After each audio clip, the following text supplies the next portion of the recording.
Bonsoir tout le monde, bienvenue dans Standard Le Talk. On est de retour. D'abord, je voudrais vous souhaiter à toutes et à tous une très bonne année 2023. Je vous souhaite plein de bonnes choses pour cette année. J'espère que vous serez de plus en plus nombreux à nous regarder chaque mercredi à 19h sur Divertissez-vous. Parce que pour l'année 2023, on vous prépare encore de belles choses dans Standard Le Talk. Plein d'interviews exclusives, des reportages insolites, des reportages exceptionnels, des débats, des analyses. Vous êtes donc dans Standard Le Talk, la seule émission où on parle du standard à 100%. D'ailleurs, au niveau du sommaire, pour aujourd'hui, on va commencer avec le traditionnel hat-trick d'Ali Lukunku. Ensuite, on aura le point presse où on va parler du mercato hivernal. Le coin adverse, l'équipe de Serein qui affronte le standard ce week-end. Parole des supporters, vous avez droit à la parole, vous avez envie de vous exprimer dans Standard Le Talk. C'est la séquence parole des supporters et puis on terminera avec le game. Nos hôtes du soir, je pense qu'ils ont passé une bonne fin d'année. Ils sont de retour en forme. Jean-François Rémy, rédac chef de Vous Sport, et Ali Lukunku, notre ancien standardman. Salut les gars. Salut Malik. Salut. Vous avez passé de bonnes fêtes de fin d'année? Calmement. Calme, tranquille. Hein. Mondialement. Mondialement, c'est vrai. C'est vrai qu'on a vécu quand même une belle Coupe du Monde. Hein. Donc on ne s'est pas vraiment reposé au niveau du football. Qu'est-ce qu'on peut vous souhaiter d'abord pour 2023? La santé, plus important peut-être. La santé, pour nous et pour nos proches. Ouais, ça suffira, le reste. Voilà. Et continuer le sport, Ali. Hein. Ouais, la santé, puis on fera du sport. Et on espère aussi de très bons résultats avec le standard, hein, parce que chaque semaine, donc, du coup, on va parler de l'équipe première, même si on parlera aussi des jeunes. D'ailleurs, Ali, tu as 3 moments importants pour ce début d'année. C'est le hat-trick. Alors Ali, tes 3 moments importants de ce début d'année? Je pense que le mercato va être très important pour le standard. Ça, c'est la première chose. La deuxième chose, je dirais, c'est... Bon, il y a un petit point d'interrogation, parce qu'on a entendu, bien entendu, le coach qui disait que financièrement, ça va être un petit peu compliqué cette année de recruter ce que le standard veut. Et surtout, là, le petit point d'interrogation aussi, le troisième, je dirais, c'est dans quelle direction on va, parce qu'on voit que les résultats sont en baisse. Donc c'est à ce niveau-là que je pense qu'il faudrait qu'on arrive un petit peu à cerner rapidement dans quel sens le standard va aller, si on va continuer avec les mêmes joueurs, si on va pouvoir recruter, et surtout les postes aussi qu'il faut renforcer. Ouais. Donc pour moi, c'est vraiment les 3 choses qui vont déterminer éventuellement l'année les 6 mois, les 6 prochains mois qui sont importants. C'est 3 points qui vont lancer la séquence suivante et on va en parler avec toi, Jean-François, parce que c'est vrai, l'avenir du standard, on se pose beaucoup de questions par rapport à ça et on en parle tout de suite dans le point presse. Alors comme d'habitude, on a un peu fouillé dans la presse pour trouver des sujets. C'était facile, hein, vu qu'on va parler du mercato et de l'avenir du standard. Ali, tu l'as très vite évoqué dans ton hat-trick. Je vais commencer par ce premier article qui date du 5 janvier chez nos confrères de l'ADH. Donc on revenait sur la conférence de presse, hein, vous l'avez suivi, hein, de Ronny Della. Et quand on lui parle justement du mercato, qu'est-ce qu'il raconte? Il dit « On sera une nouvelle fois un club on fera partie des clubs les moins dépensés cet hiver ». Donc ça, c'est une réaction en tout cas un témoignage qui a fait beaucoup réagir dans la sphère footballistique. Et le deuxième article qui vient de Sud Presse, qui est un peu lié aussi au mercato et aux déclarations de Ronny Della. Sud Info qui écrit avec notre confrère Didier Schins, conserver un beau niveau de performance, parce que c'est un article globalement sur les objectifs de cette année au niveau du standard. Ce qui m'amène à cette question, messieurs. D'un côté, on parle qu'on ne va pas faire un mercato flamboyant, on ne va pas trop dépenser, parce qu'il y a une perte de 20 millions, ça il faudra le rappeler. Et de l'autre côté, on espère, du côté de la presse et des supporters, un standard performant. Donc du coup, la question elle est très très simple. Que doit faire le standard pour rester performant, selon vous? On a tout dit avec les 2 points presse, c'est-à-dire... Oui, mais j'ai quand même envie de... Oui, mais bon, on se retrouve dans une situation où aujourd'hui... Moi, je vais peut-être prendre une position aujourd'hui qui est une position un peu décalée par rapport au débat, parce qu'il y a beaucoup de choses dans ce débat qu'on ne connaît pas aujourd'hui, c'est-à-dire qu'en fait, on a des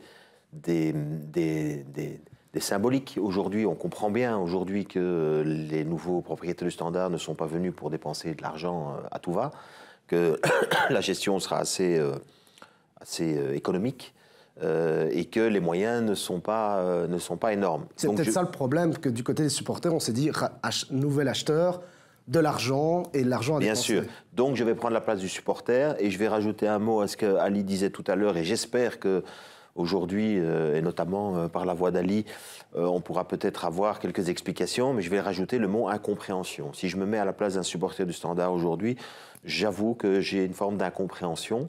Parce que tout ce qui s'est déroulé dans les mois passés, tout ce qui s'est déroulé, voilà, c'est à peu près, on a l'impression que que les supporters en tout cas se projetaient et qu'aujourd'hui, face à ce qui se passe, il y en a certains d'entre eux qui doivent se dire, c'est difficile à comprendre, c'est-à-dire tant ce qui s'est passé avec les joueurs, on va y revenir, tant les perspectives d'avenir, on va y revenir, mais aussi les résultats qui aujourd'hui sont un petit peu en baisse. Et en plus, ce qui est vrai, Jean-François, c'est que dans la dernière émission du Talk de l'année, on avait quand même eu Pierre Loche qui nous expliquait très clairement qu'on allait dans une voie très positive, qu'on continuait à travailler pour recruter, de chercher de nouveaux joueurs, etc. Donc, dans la tête du supporter, on se dit, OK, d'autres joueurs arrivent, et puis on a cette déclaration de Ronny Della qui est un peu surprenante. Donc, il y a une partie d'incompréhension. Ouais. Aujourd'hui, sur cette situation-là, l'expliquer totalement, je pense qu'on n'en sera pas capable parce qu'on ne connaît pas tous les tenants et les aboutissants. Par contre, c'est essayer de peut-être en expliquer les mécanismes pour que les supporters aujourd'hui puissent se dire oui, c'est compliqué, mais malheureusement, le club aujourd'hui doit passer par cette étape-là pour, j'espère, après, une gestion plus pertinente et en tout cas mieux maîtrisée. Aujourd'hui, on a un peu l'impression, pour lancer ce débat, qu'on est un peu en train de payer les conséquences de 2 dernières années de gestion avant la vente, où certaines choses avaient été mises un peu sur le tapis. Et puis, on verra pour la suite. Bon, Ali, on n'est pas là non plus aussi pour casser du sucre, on essaie de comprendre. Non, mais donc, du coup, c'est pas du tout casser du sucre. D'accord avec Jean-François, on paye les conséquences de ces 2 ans. Et on peut-être, j'en profite pour montrer le 11, le dernier 11 aligné par le Standard, pour un peu aussi lancer une deuxième petite question. C'est globalement, quand on voit ce 11, qu'est-ce qu'il faut changer?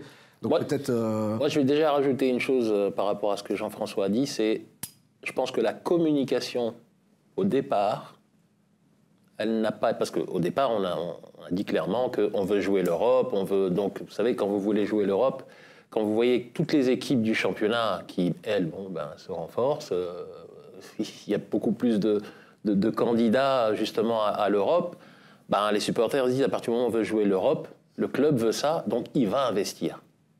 Oui, puis je pense même aussi que, encore une fois, de la presse, on entendra tout à l'heure Kevin Sauvage, responsable Standard dans l'ADH, même pour eux, il y a un objectif, ils le savent que... C'est ça. L'objectif principal du Standard aussi, c'est d'au moins d'accrocher l'Europe, de faire de bons résultats, mais surtout de retrouver l'Europe. Et le deuxième problème pour moi, c'est que la saison a tellement bien commencé que personne n'a pu imaginer que ça pourrait s'effondrer à un moment. On va revenir alors du coup sur le 11 qu'on a montré tout à l'heure. Donc globalement, il y avait peut-être des choses à changer. On va peut-être faire ligne par ligne pour que ça soit un peu plus clair. Parce qu'effectivement, on revoit donc le 11. Oui, peut-être un mot globalement. Est-ce que vous voyez dans ce 11 quelque chose à changer? Je sais bien que vous n'êtes pas coach, messieurs.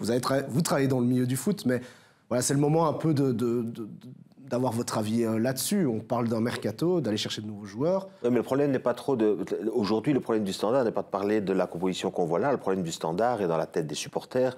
Le problème actuel du Standard, la préoccupation actuelle d'un supporter du Standard, c'est quid de cette situation d'Amala, quid de cette situation Raskin, quid de cette situation, etc.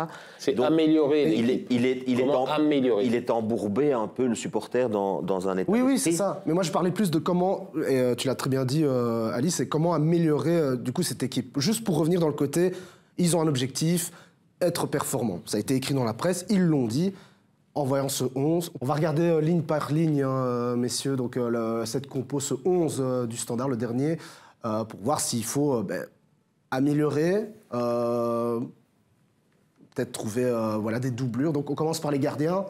On avait Arnaud Bonnard, mais on a Laurent Anquinet sur le banc. Vous confirmez, est-ce qu'il faut chercher quelqu'un d'autre? On est bien là, non? Non, là, en plus, il y a des jeunes qui ont été prolongés, de ce que je me souviens. Donc là, de ce côté-là, on ne doit pas se tracasser? Non, je pense pas. Non. Ok, donc ça, c'était du côté du gardien. On va regarder maintenant le point défensif. On en a beaucoup parlé dans les émissions précédentes.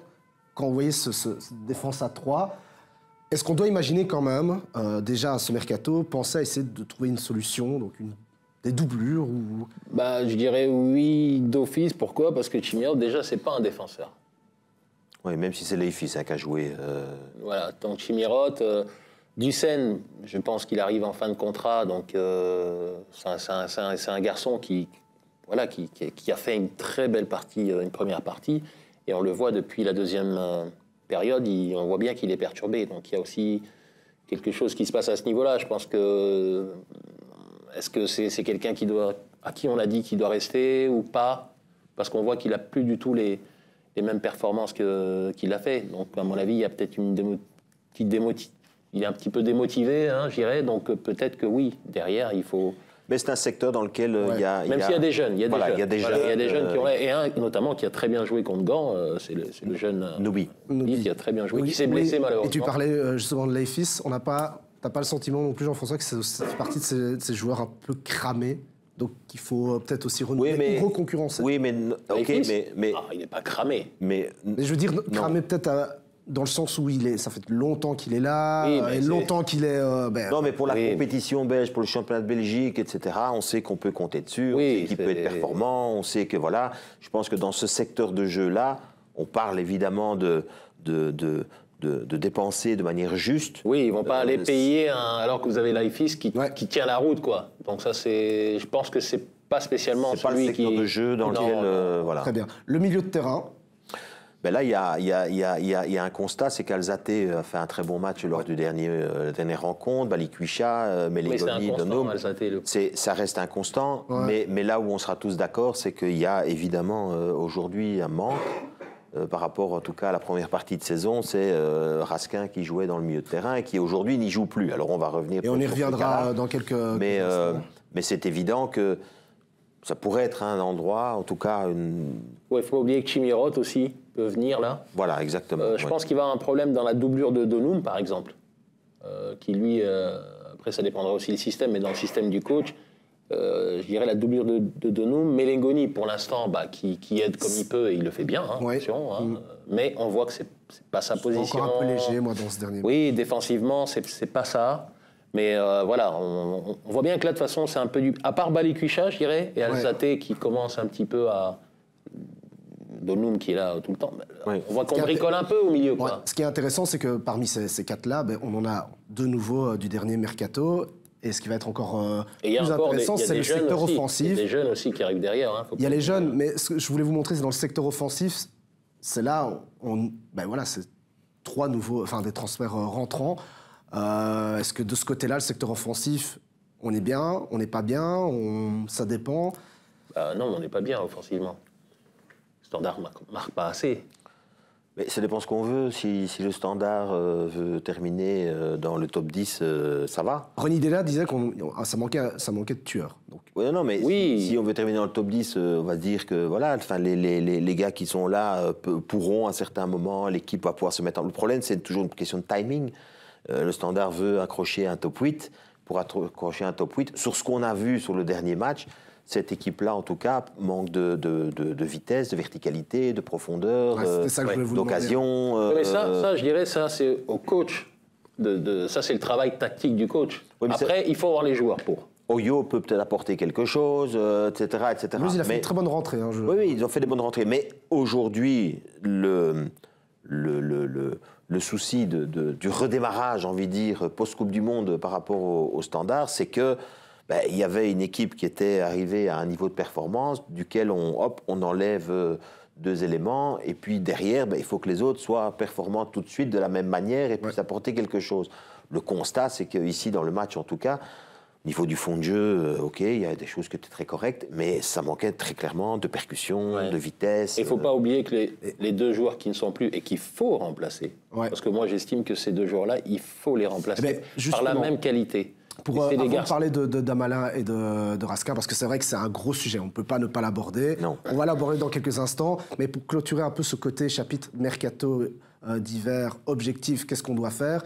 On a une réponse du côté de Kevin Sauvage, du côté de l'ADH, qui donne son avis justement sur les objectifs du Standard. L'équilibre est difficile à trouver.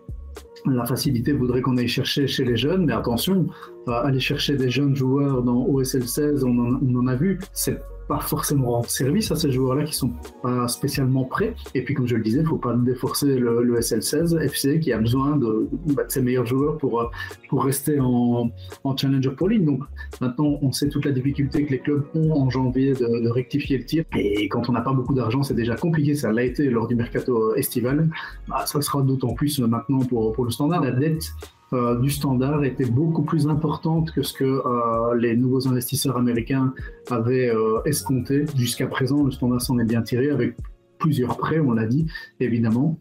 Et c'est plus vers cela qu'on va aller lors de ce mercato de janvier. Si d'aventure des renforts arrivent, le Standard, je le rappelle, doit coucher 6 joueurs belges sur la feuille de match, donc c'est très important. Il faudra trouver le juste équilibre, donc les défis sont nombreux. Parce qu'il y a 2 équipes évidemment à garder dans le haut du panier, je vais dire ça comme ça, en Pro League pour les A et rester en Challenger Pro League pour le SL16.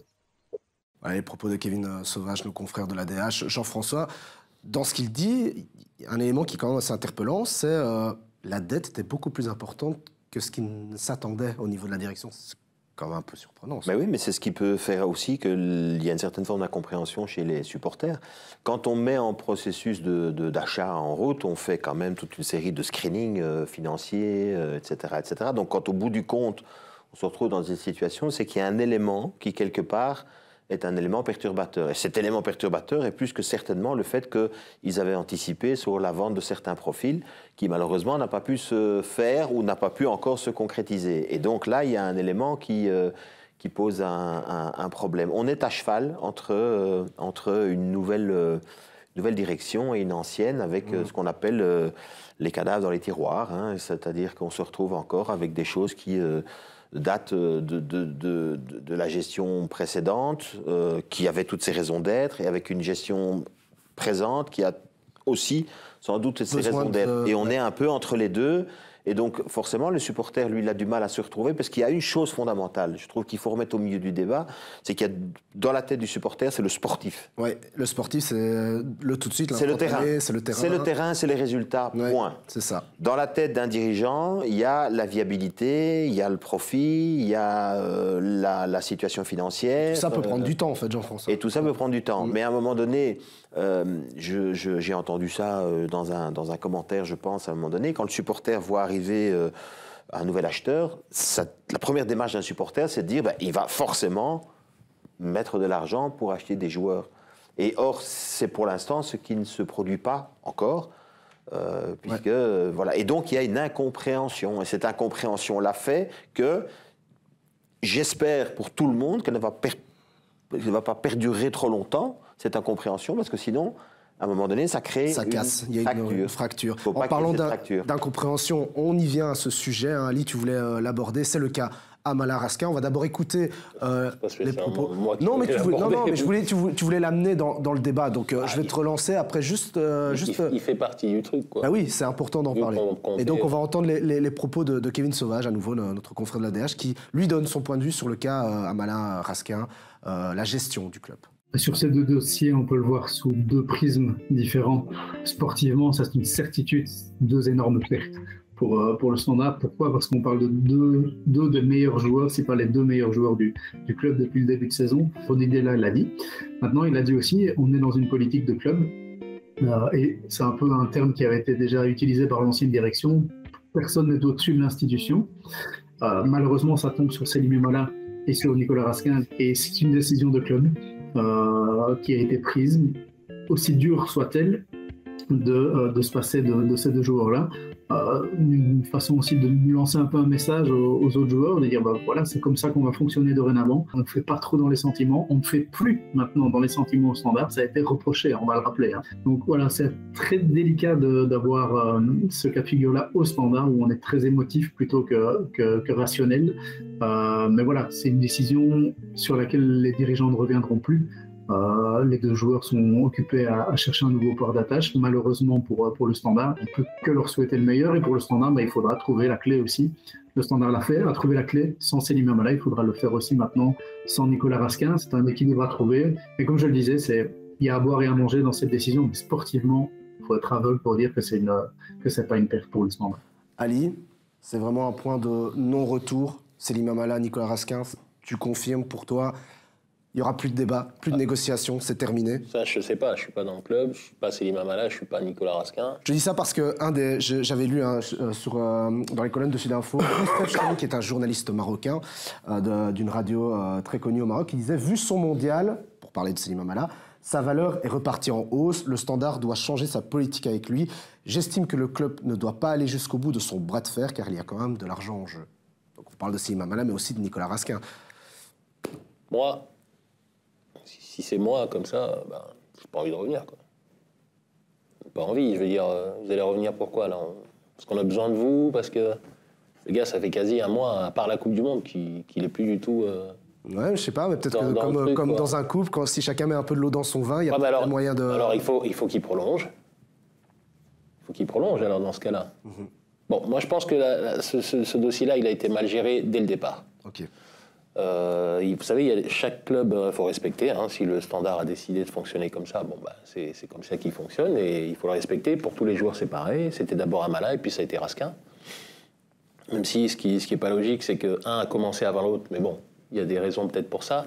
Mais ce qu'il y a, c'est qu'après, il faut prendre une décision, se dire qu'est-ce qui est le plus important maintenant pour le club? Est-ce que c'est la situation financière parce qu'il faut l'améliorer, d'accord? Ou est-ce que c'est la situation sportive et essayer de terminer la saison à la meilleure place possible, essayer d'accrocher peut-être le top 4, hein, parce que peut-être qu'avec ces joueurs-là, vu le début de saison qu'ils ont fait, peut-être que ça aurait été possible, on ne sait pas. Mais et décider de sacrifier quelque chose, on n'a pas le choix, je veux dire. Bon, après, c'est pas nouveau dans le milieu du football. Non, mais il y a au contraire que l'institution a toujours été au-dessus. Non, mais on parle justement de la priorité aujourd'hui. Non, parce qu'il y a beaucoup de clubs qui aussi laissent jouer leurs joueurs, même s'ils sont en fin de contrat, jusqu'au bout. Il y a plein de clubs qui le font. Et à ton époque, il y avait des cas similaires quand tu jouais au Standard, de problèmes entre guillemets entre... Non, mais il y a des joueurs qui sont partis librement. Vous savez, quand un joueur veut partir, vous ne pouvez pas le retenir, quoi. Il y a encore 3 joueurs du noyau qui sont en fin de contrat aussi, hein, qui jouent. Oui, et eux, on ne les prolonge pas. C'est toujours... Ils vont jouer jusqu'au bout. On est dans un moment de... Comment je vais dire ça? D'intérêt entre le financier, le sportif, le choix de la politique économique du club, parce que c'est la viabilité du club aussi, et le fait aussi que quand quelqu'un rachète, pour le coup ici, un groupe en tout cas rachète un club, c'est que derrière, il y a une forme de rentabilité qu'il souhaite avoir. Ça, on comprend bien, mais ça devient un peu compliqué quand après le coach se positionne aussi en disant... Mais c'est pour ça que je dis, c'est l'incompréhension aujourd'hui pour les supporters très certainement, parce qu'eux ne voient que le sportif. Alors on est intellectuellement capable de comprendre qu'il y a des intérêts économiques derrière. Pour moi, le sportif doit toujours passer. Mais je suis d'accord. Il y a un point, par contre, après, on peut retourner la situation comme on veut. Pour moi, il y a un truc super important, c'est que le Standard d'aujourd'hui, et ça c'est ce que les joueurs aussi, les 2 joueurs en question, devaient comprendre. C'est qu'eux, ils ont vu le Standard d'avant, avec les contrats qu'on donnait avant. Oui, mais ça, ils avaient bien précisé que ça avait changé. Oui, d'accord, mais quand vous êtes joueur, vous estimez que vous faites partie des meilleurs, vous estimez que vous devez avoir les meilleurs contrats. Donc si aujourd'hui on vous donne le meilleur contrat qui n'est peut-être pas... Parce qu'il y a des garçons qui ont encore des anciens contrats. Donc eux, ils se disent, on veut récupérer le plus sur moi, donc c'est normal qu'on me paye aussi en conséquence, et par rapport à mes performances. Ce qu'eux n'ont pas compris, ces joueurs-là, c'est que le Standard d'aujourd'hui ne peut plus faire ce qui se passait avant. Donc on revient avec, entre parenthèses, la bourse. Ouais. Alors, est-ce que le Standard a dû faire un effort sur ces 2 joueurs en particulier? Il y avait beaucoup de façons de pouvoir arranger le... Et la problématique, c'est qu'on ne sait pas exactement où se situe le problème. On n'a pas les données, donc c'est très difficile de parler de ce genre de choses. Moi, on est bien, là, on ne fait que discuter entre nous. On n'est pas compliqué. Le problème, c'était financier. Ils n'ont pas trouvé un accord financier. Bien sûr, mais ce que je veux dire, c'est qu'on peut partir sur un raisonnement qui est de dire, voilà, on va signer un contrat jusqu'à la fin de l'année, mais on sait, vous et moi, à table, que... tout ça aboutit à un transfert au bout de l'année. Voilà, mais alors on négocie un prix de sortie, probablement. Et là, il y a de nouveau un problème. Donc, pourquoi cette voie-là n'aurait pas pu être mise sur la table Mais c'est difficile pour un club. Si vous estimez que votre joueur il en vaut 7, pourquoi est-ce qu'aujourd'hui vous allez vous dire, OK, on se met d'accord sur un prix 4 ? Mais c'est... En sachant que cette... Je me mets un peu à la place de ces joueurs-là, c'était pas n'importe quel joueur non plus. Il y avait moyen de justifier mais attends, c'est un effort. C'est pas non plus... Faut pas exagérer non plus, quoi. Le marché aujourd'hui, on le voit. D'ailleurs, la preuve en est. Ces garçons, aujourd'hui, ils sont libres de signer où ils veulent. Ils peuvent déjà paraffer un contrat avec n'importe quel club pour le mois de juin. Ça n'arrive pas. Donc, ce n'est pas... Le marché du foot, aujourd'hui, il est très large. D'un autre côté, il y a beaucoup de les joueurs. chercher maintenant, sachant qu'ils sont libres Et non, ils peuvent les faire signer maintenant et attendre le mois de juin. Oui, mais en attendant, eux ne Ah, mais ça, c'est autre chose. Je parle du club qui veut les prendre. Oui, oui. Donc, il n'y a déjà aucun club qui le fait. Donc, ça veut dire aussi, les gars, attention. Vous savez, c'est un jeu... Ça peut être à double tranchant, hein, ce genre de situation. Voilà, je me permets de vous poser des questions parce que je me mets aussi à la place d'un supporter. Tu l'avais justement dit, Jean-François, ici. Mais c'est la seule place qui est préoccupante. Je précise bien, on n'est pas là non plus pour dégommer le club. Hein. Non, mais là, on ne dégomme pas le club. Hein, parce que les joueurs aussi, hein, c'est une erreur aussi stratégique d'un joueur. Hein, attention. Hein. Alors, pour revenir sur les supporters, on a une petite nouvelle séquence qu'on vous proposait à chaque émission pour l'année 2023. La particularité de Standard Le Talk, c'est qu'on vous offre la possibilité de débattre avec nous, parce que vous pouvez nous envoyer des vidéos, vous poser des questions, vous donner vos réactions sur différents sujets. Et justement, on a reçu une question de Nicolas, qui justement se posait pas mal de questions sur le mercato d'hiver. Il a une question pour vous deux, Jean-François et Ali. Raskin ? Nicolas Raskin ? Non, non. Salut équipe, voilà, moi j'avais une question concernant la stratégie du Standard de se faire prêter des joueurs sans la possibilité de les acheter par la suite. Est-ce que c'est vraiment la meilleure stratégie pour revenir au top niveau ? C'était la question de la semaine proposée par notre partenaire MAS, donc la question de Nicolas. Messieurs, je vous laisse répondre. C'est un petit peu la même... c'est pas la question, mais Kevin Sauvage en a un peu parlé. Moi, personnellement, pour moi, quand on n'a pas les moyens, le Standard l'a fait en début de saison. Et on a vu que sur certains joueurs, ça s'est révélé positif. Donc, si aujourd'hui on ne peut pas acheter, effectivement, on peut faire des locations. Mais je me permets de t'interrompre parce qu'en fait, Kevin Sauvage disait qu'il fallait faire des prêts. Là, la question, c'est plutôt, est-ce que c'est une bonne stratégie de continuer avec uniquement des prêts sans pouvoir les acheter ? Alors, si je dois répondre à ça, moi je dirais, ce qui est très important, c'est de savoir quel sera le budget du Standard l'année prochaine. Ça, c'est important. Parce qu'aujourd'hui, dans les transferts, il y a des prêts, il y a des achats, mais il y a aussi des clubs avec qui vous pouvez négocier un prêt avec une obligation d'achat. Ça veut dire que vous reportez le paiement, en fait. Donc, la question, pour moi, elle est vraiment de savoir si le Standard, ils se projettent déjà pour l'année prochaine pour savoir s'ils auront les moyens et quel budget ils auront pour la saison prochaine. Là où vous pouvez anticiper. Je comprends entre guillemets la question de ce jeune supporter, c'est plutôt de se dire, est-ce que c'est une bonne stratégie d'aller sur du one-shot, c'est-à-dire une saison avec des joueurs qui vont peut-être performer, pour qu'après l'année prochaine ils ne soient plus là et qu'on doit refaire un processus. Sur le principe, non. Parfois la réalité fait que oui. C'est-à-dire qu'à un moment donné, il faut pouvoir, quand on est parce qu'évidemment, la seule chose qui est compliquée, c'est de diriger quelque chose. C'est de donner, je dirais, un sens sportif à toute cette histoire, parce qu'on rappelle quand même que c'est l'essentiel, c'est la performance sportive qui va guider le reste. Donc, à un moment donné, on se retrouve dans une situation où, si pour des raisons X, Y, Z, la solution du moment, c'est celle-là, il faut peut-être pouvoir habilement s'en servir. Parce que c'est bien ça, c'est habilement s'en servir. Tout à l'heure, on avait une petite discussion et c'est vrai qu'Ali me disait, il peut se faire que sur une courte période, ce soit extrêmement bénéfique. Oui. Parce que si les résultats sportifs s'améliorent, ça c'est le bénéfice pour l'ensemble du club. Donc à un moment donné, peut-être que ça passe par là. À moyen terme, long terme, ce n'était pas une politique qui est super intéressante, puisque forcément, vous vous retrouvez alors ça dépend, il peut y avoir des intéressements, il peut y avoir toutes sortes de choses qui peuvent se passer dans la négociation avec les clubs, etc. Mais si c'est juste pour prendre, mettre en valeur et laisser partir, c'est sûr qu'à un moment donné, ce n'est pas viable à long terme. Oui, ok. Mais je pense qu'Ali a dit quelque chose vraiment qui est essentiel. C'est quoi demain ? C'est quoi le budget de demain ? Complètement. Si cette question-là, fondamentale, n'a pas de réponse, c'est extrêmement difficile, à ce moment-là, en termes de club en tout cas, de se projeter.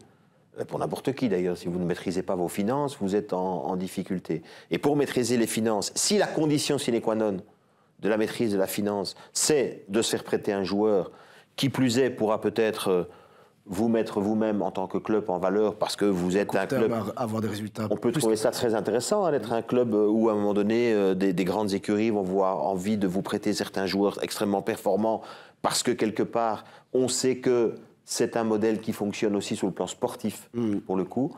Donc ça peut être intéressant pour tout le monde. Mais win-win pour les deux, en fait. Pour répondre aux supporters, c'est pas quelque chose qui est sur le long terme envisageable et viable. Quoique, on peut très bien imaginer que ce soit le cas avec un joueur chaque année. Voilà, un ou deux. Une extrême plus-value pour le club. Et que vous ne pouvez pas vous le payer, ce joueur-là. Donc par contre, il va venir vous apporter qualitativement quelque chose de plus. Tu sais quoi, Jean-François? En fait, tu devrais aussi envoyer de temps en temps des vidéos dans le Standard, le Talk, avec tes questions, etc. Comme ça, on pourra peut-être avoir des réponses de la direction directement. Ça pourrait être sympa. Pourquoi je dis ça? Parce qu'effectivement, vous l'avez compris, c'était une nouvelle petite séquence, la question de la semaine. Je vous remets l'adresse en dessous, en bas de cet écran, où vous pouvez envoyer vos vidéos pour vos réactions, vos questions. C'est rsl@letalk.be, rsl@letalk.be. On attend vos vidéos parce que vraiment, on a hâte de débattre de tout ça en plateau, de vos réflexions, de vos questions. On passe à une autre on va dire, un autre petit média que je voulais vous présenter, qui est proposé cette fois-ci par notre partenaire Circus, pour être un peu plus dans le côté un peu positif. Si je vous dis le chiffre 12, parce que je vais vous montrer en fait ce que je considère la stat de la semaine, est-ce que ça vous dit quelque chose? Le chiffre 12, pour être précis, 12,68. C'est facile, c'est par rapport au dernier match Standard Saint-Tron. Je sais pas, ça doit être des kilomètres parcourus. Exactement, Jean-François, c'est un peu facile. Hein. C'est en fait le nombre de kilomètres parcourus de William Balikwisha. C'est pas anodin pourquoi j'ai pris William, parce que j'ai un peu le sentiment, messieurs, que ça va peut-être être bénéfique pour lui, en fait, ce qui se passe là. C'est-à-dire peut-être devenir, je me trompe peut-être en disant ça, mais c'est pour ça que je vais avoir votre avis, le fait qu'il devienne peut-être le patron de l'entrejeu, même à son jeune âge, mais on voit déjà que lui, on a l'impression que ses performances s'améliorent de match en match. Mais il y a déjà un constat à faire. Quand on parle de William, c'est la symbolique de tout ce qu'on essaie d'expliquer depuis...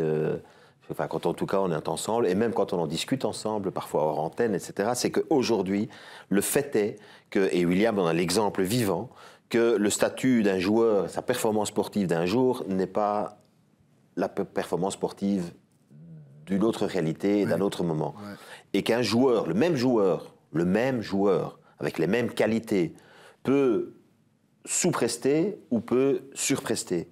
Et donc, on est dans ce cas de figure ici, où on a un gars qui nous montre par ses performances sportives à quel point on peut être, à un moment donné, il faut quand même rappeler qu'il est parti de très loin. Il est parti de très loin.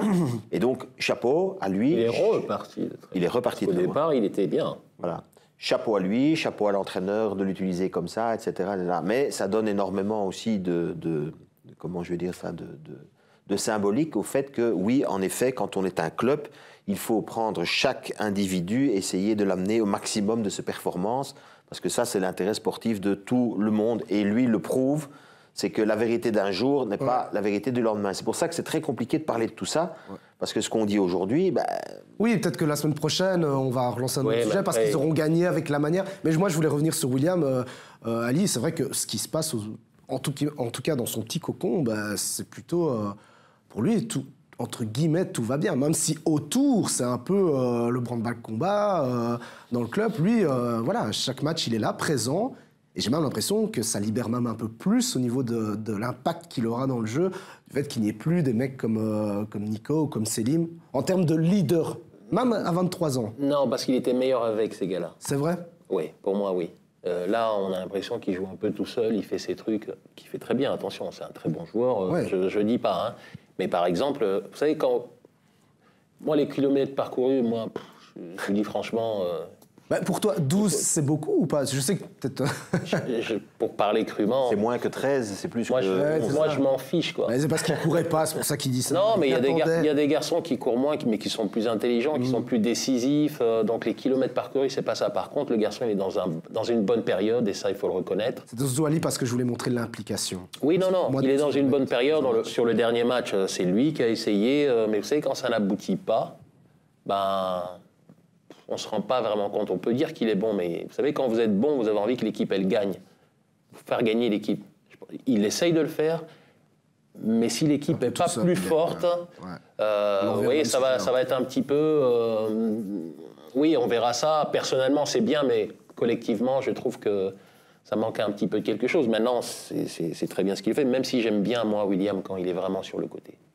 Moi, je préfère quand il est vraiment sur le côté, parce que là, avec son accélération, il dribble et il centre, et quand il le fait, c'est mieux que dans le milieu où il y a du monde. Voilà, moi, c'est comme ça que je le préfère, William. Mais pour l'instant, il est dans une très bonne période, et tant mieux pour le Standard. Il faut profiter quand vous avez 1 ou 2 joueurs encore comme ça qui sont bien. Il faut que tout le monde suive, quoi. Sur le plan sportif, on va parler maintenant de l'équipe de Serein, le prochain adversaire du Standard dans notre séquence, le camp adverse.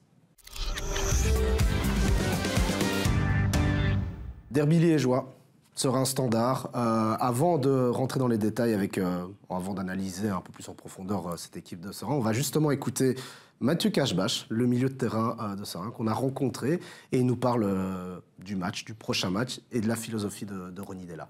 On est très content que la compétition reprenne parce qu'on fait du football pour la compétition. Je pense qu'on a bien préparé pendant cette trêve, physiquement, parce que oui, ça va s'enchaîner, faire attention aux petites blessures. Et puis au niveau du classement, on va devoir prendre beaucoup de points pour se sauver. Donc on va prendre tous les matchs un après l'autre et prendre le maximum de points qu'on peut prendre. Je pense que ça va être un match très attendu par tout le monde parce que on les a battus et eux ils vont vouloir se venger. Donc nous en tout cas on sera là, on sera présent et on verra ce que ça va donner. On va tout faire pour gagner ce match. Amala et Raskin, c'est quand même 2 très très bons joueurs, donc le fait qu'ils soient écartés, oui, c'est bénéfique pour nous. Ensuite, il y a quand même d'autres bons joueurs là-bas, donc va falloir. Personnellement, moi, s'il y a Raskin ou un autre, c'est la même chose. On va se battre pour gagner ce match. Il gagne des matchs contre des clubs du top 6, donc il fait du bon boulot. Après c'est un petit peu irrégulier. Ils peuvent gagner contre Bruges et puis perdre contre une plus petite équipe du championnat. Donc oui, il fait du bon boulot, mais ils vont bien galérer contre nous ici, quoi. Bon voilà, messieurs, c'est pas non plus un discours exceptionnel. Il fallait pas s'attendre à autre chose. Il a dit quoi à la fin? Ils vont bien galérer. C'était justement à ça que je voulais mettre en avant, c'est que finalement, Serein, attention, ils vont quand même y aller, même si les résultats, pour l'instant, la position actuelle du club, on va le voir là maintenant, 18e, 14 points, 18 buts marqués, 35 goals encaissés. Même si leur position est délicate, Serein, ils l'ont montré au match aller, ils vont pas juste regarder le Standard avec des grands yeux, quoi. Non, maintenant c'est plus facile de jouer au Standard, parce que vous n'avez rien à perdre, tout est bien. À Serein, l'ambiance est différente, et on le voit. Même s'il y a la pression de ce que mais à domicile, les résultats de Serein sont moins bons qu'à l'extérieur. Oui, on verra tout à l'heure, parce que c'est un des points négatifs. Ils sont vraiment meilleurs à l'extérieur, quoi. Donc je pense que... Bon, j'ai joué sur ce terrain, donc je vais vous dire franchement, c'est pas facile. Hein. Je vais vous dire, ça monte, ça descend, c'est compliqué. Donc il faut vraiment être appliqué. Ça va être difficile pour le Standard de gagner. Comme tous les matchs. Comme tous les matchs de Serein, à chaque fois c'est difficile. Mais ça va être aussi difficile pour Serein de gagner. Ça sera pas le même match, Jean-François, que le match aller? Non, ce sera pas le même match. On peut resaluer l'exploit peut-être de Cereziens à l'époque, mais aujourd'hui c'est un contexte évidemment qui est totalement différent. Ali a évidemment totalement raison. Quand on veut sauver les matchs à domicile, c'est pas qu'on peut les gagner, c'est qu'on doit les gagner. Il y a cette pression-là qui s'installe en plus. Donc cette équipe, on se retrouve dans une situation. Mais la fin de l'interview, on ne peut pas lui enlever. Signifie beaucoup parce que il dit déjà, ils vont pas venir se balader ici. Et forcément, donc en fait, pour le Standard, tout va dépendre très clairement de la prestation du Standard. Si la question est de savoir si aujourd'hui on met les 2 équipes et intrinsèquement, c'est pour la question de laquelle est supposé l'emporter, le Standard est supposé l'emporter par rapport à Serein. Maintenant, dans les faits, on va voir, parce que pour gagner un match, il faut plus d'ingrédients que ce qu'on a pu voir dans la dernière rencontre. parce que tout le monde a vu que c'est une équipe qui a ronronné un petit peu. Et puis ça va être un match haché, quoi. Hein. Le terrain n'est pas non plus de très bonne qualité. On va mettre peut-être le 11, le dernier 11. On va pas avoir du beau football, quoi. Ça va plutôt être, ça va jouer dans l'engagement, ça va être dans les duels. Et à la limite, je dirais, c'est celui qui gagnera le plus de duels, qui sera le plus acharné sur le terrain, qui lâchera rien, qui pourra éventuellement espérer gagner voilà, ce match. c'est un 11 qui est construit de joueurs qui ont sans doute tous un niveau d'académie, sont passés par les championnats de France, voilà. Et donc on peut pas dire que ce sont intrinsèquement de mauvais joueurs dans les qualités de base. Après, est-ce que c'est voilà. Oui. Après, il faut voir dans le collectif si là maintenant à domicile ça va marcher. C'est ça. Maintenant, ils ont quand même 1 ou 2 points. Ils ont 2 éléments, enfin 1 ou 2 éléments qui sont quand même des garçons qu'il faut faire attention parce que. Et parmi ces éléments-là, nous on en avait avec Vision du Jeu relevé un. C'est Antoine Bernier. On va voir un peu sa stat. Donc 19 matchs joués, 3 buts, 4 assists. Alors au-delà de la stat, nous on avait noté 2e meilleur buteur du club et meilleur passeur. C'est peut-être un des joueurs dont le Standard devra faire attention, Jean-François. Oui, c'est la réalité du match de dimanche, mais encore une fois, de ce week-end. Mais encore une fois, tout est déterminé aussi par la performance que le Standard parviendra à proposer dans cette rencontre-là. C'est un derby, c'est émotionnel, le terrain, les conditions. Et attention, parce qu'il y a de la vitesse. Oui. Ils ont aussi un attaquant là. Si la rencontre de ce dimanche n'est pas maîtrisée, n'est placée que sur l'aspect athlétique, physique, etc., Ali vient de le dire, il y a de la vitesse du côté de cette équipe de Seraing. Et donc, on sait que sur un match, jouer le 0-0 ou ne jouer ne se donner la possibilité que du 0-0, c'est vous exposer à ce qui s'est passé face à Saint-Tron. C'est-à-dire qu'à un moment donné, vous vous retrouvez dans une situation où il y a peut-être que 1, 2 ou 3 occasions, mais il y en a quand même toujours 2 ou 3. Ouais, il y en a qui rentrent et puis vous vous mettez dans une situation. Alors si on peut aider un peu le Standard, on a quand même relevé des points, des forces et des faiblesses. Je ne sais pas si le staff nous regarde, mais en tout cas, avec Vision du Jeu, on avait relevé au niveau des forces de Seraing la nouvelle philosophie. Avec le changement d'entraîneur, il y a une nouvelle dynamique qui s'est mise en place. Vous pourrez me dire si vous êtes d'accord avec ces points, en tout cas, qu'on a travaillé avec Vision du Jeu. La jeunesse, Seraing a une moyenne d'âge de 23 ans. Est-ce que ça peut jouer ou non dans le match?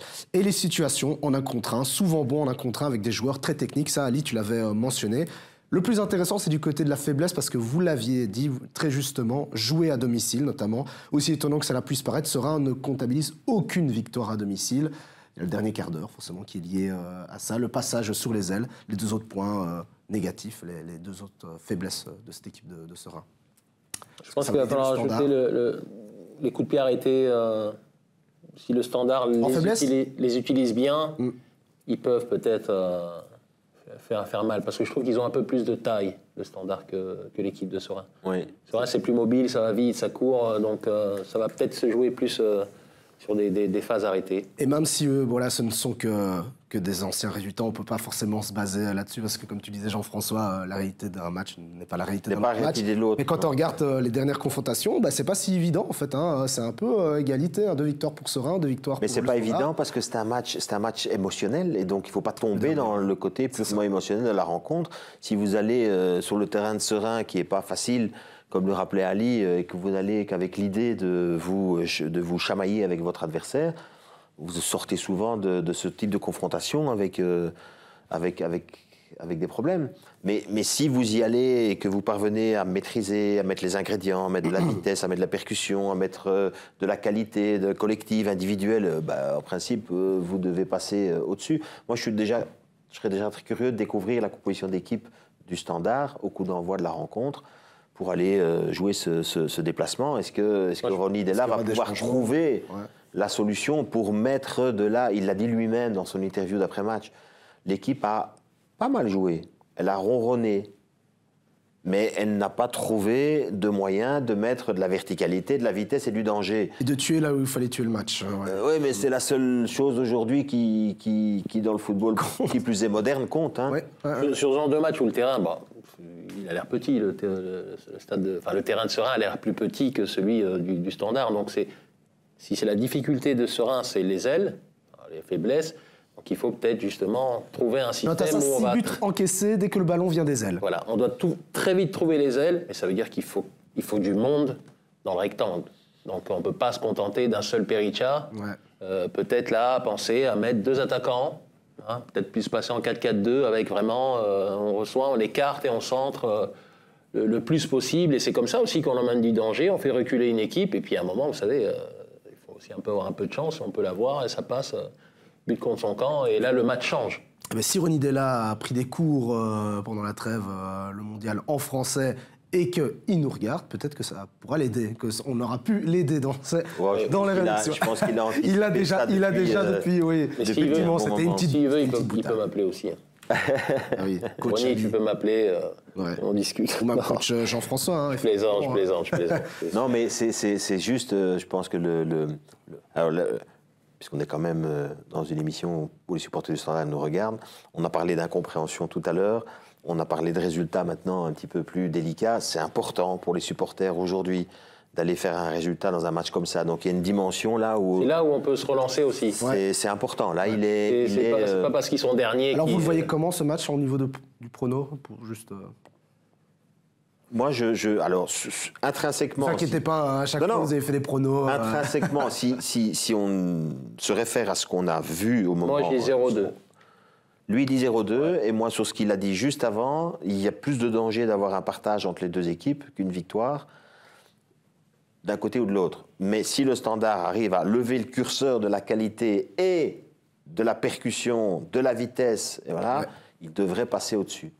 Alors, du coup, je peux aller vers un score de 0-1, 0-2, enfin un peu... Moi, j'irai vers 0-1. Ah, 0-2. Et que ça va les relancer avec ce petit 0-1. S'ils en mettent un, ils en mettent 2. Ok. On verra ce week-end le résultat serein Standard. On passe à parole de supporter. Je le répète, à chaque émission, vous avez l'opportunité de pouvoir laisser nous adresser des messages, faire des petites vidéos, poser vos questions à Ali, à Jean-François et même à nos invités qui viendront tout au long de cette année. Pour parole de supporter, on vous avait posé simplement la question qu'est-ce que vous souhaiteriez pour 2023 au niveau du Standard de Liège, et voici vos réponses. Pour 2023, le Standard, j'espère au moins qu'ils aillent aller le plus loin possible. Et s'ils peuvent gagner une coupe, ça serait vraiment intéressant parce que Liège est une ville festive et ils ont besoin d'avoir une équipe qui les encourage à être encore plus festifs. Je souhaite des victoires parce que voilà, ça fait quand même longtemps le dernier titre, donc peut-être un peu plus de victoires et comme ça on pourra fêter tout ça. D'abord qu'ils continuent à faire de bons résultats et pourquoi pas, si on continue sur cette lancée, un top 3 et le plus important je pense quand même que continuer à faire vibrer les supporters. Je souhaite avant tout qu'au stade on retrouve du plaisir, qu'il y ait vraiment, comme les derniers matchs, vraiment de la vigueur et que le stade soit complet. C'était une belle ambiance et surtout des beaux buts à domicile, à l'extérieur, ça peut être sympa. Une bonne ambiance dans le groupe et continuer sur notre lancée. Déjà je crois que voilà, on est quand même un club qui est censé être ambitieux, donc il faut qu'on soit ambitieux, au moins viser les playoffs 1, même si ça paraît compliqué, mais il faut y croire, quoi. On est quand même des supporters, et pourquoi pas le titre, pourquoi pas rêver. Au moins le top 4 pour être dans les playoffs 1. Une finale de coupe déjà, les playoffs 1. Jouer la Coupe de Belgique à fond et pourquoi pas les playoffs 2, voire les playoffs 1. J'aimerais qu'il passe le coupe. Idéalement le podium, peut-être même le titre, ce serait l'idéal. Sinon pourquoi pas revivre l'épopée de 2009. Je pense que voilà, on a ce qu'il faut pour être ambitieux, je pense qu'on peut se le permettre, même si voilà, le Standard c'est un club qui fait beaucoup de surprises, on peut s'attendre au meilleur et on espère pas voir le pire, tout simplement. C'était Parole de supporter avec notre partenaire Mas. Donc je remets l'adresse aussi à Internet pour nous laisser des vidéos ou simplement réagir sur l'émission rscl@letalk.be. N'hésitez pas parce qu'on se fera un plaisir d'en débattre. Petite précision Jean-François par rapport à cette vidéo. Je tiens à dire que cette vidéo a été tournée avant le match contre l'Antwerp. Donc c'est raté pour ce qui est de la coupe. Mais ça montre encore une fois que la réalité des supporters n'est peut-être pas forcément la réalité du club. C'est-à-dire que pour beaucoup, ils espèrent quand même des résultats assez importants déjà cette année. On a entendu Playoff 1, Playoff 2. Mais évidemment, sinon il ne serait pas supporter, ou sinon Malik. Si... Oui, non, mais... Il faut faire déjà mieux que la saison passée. Au moins, je pense accrocher les que Playoff 2. Plus ça aussi qui devait ressortir, mais bon, un supporter, tu l'as dit, vie de passion, ferveur. Donc ils espèrent le plus haut pour cette équipe. Évidemment. Vous avez bien bossé pendant la Coupe du Monde, la culture foot ou... Pas du tout. Pas du tout. Bon bah, on va voir ça tout de suite dans le game. Non, pas.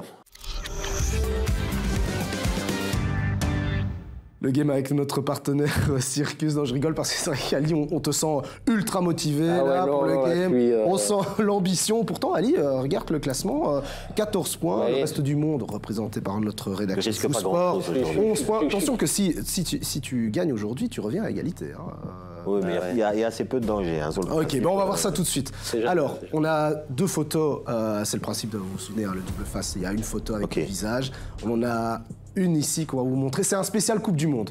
On s'est dit, allez, on va recommencer un peu en douceur. La Coupe du Monde, voilà, elle est derrière nous, mais pour se remémorer un peu la belle épopée. La première photo, c'est Amala. 2 joueurs. Donc, effectivement, il y a Amala. Il y a Amala et... Il faut toujours penser qu'il y a toujours un lien avec, entre les 2 personnages. Donc, on a Selim Amala. Et c'est en rapport avec la Coupe du Monde.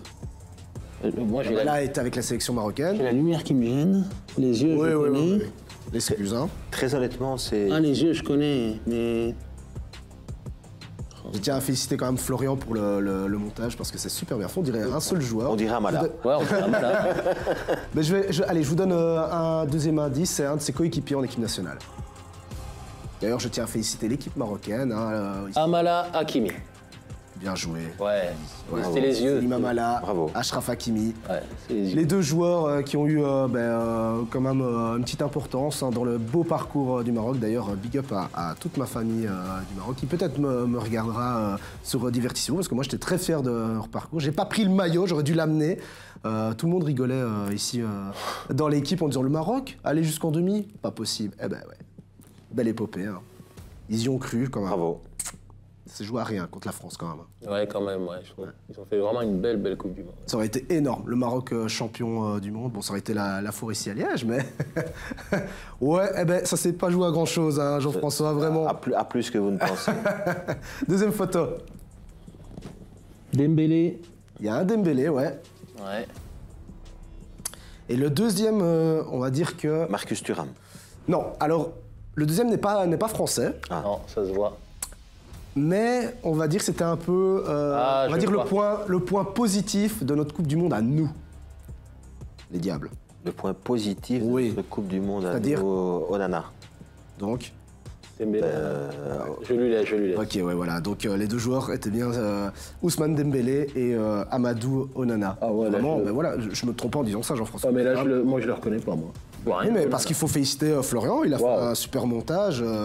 Voilà, on confirme. Ah ouais. Amadou Onana. En même temps, j'ai jamais vu. On se trompe pas, c'était quand même un des points, des enseignements plutôt positifs. Oui, c'est un des points positifs. Il ne faut pas non plus enflammer, flamber non plus. Hein. Non, mais. Non. Je veux dire, comme tu le dis souvent dans cette émission, le mental, l'envie, la qualité. Il n'a pas joué le premier match. Non. C'est peut-être une erreur. Bon. Ou pas. Ce sera peut-être dans une autre émission pour en débattre, messieurs. Je sais pas. Allez, pour vous départager, cette fois-ci, on n'a plus de photos, mais on va vous montrer des clubs. Il va falloir retrouver quel est ce joueur.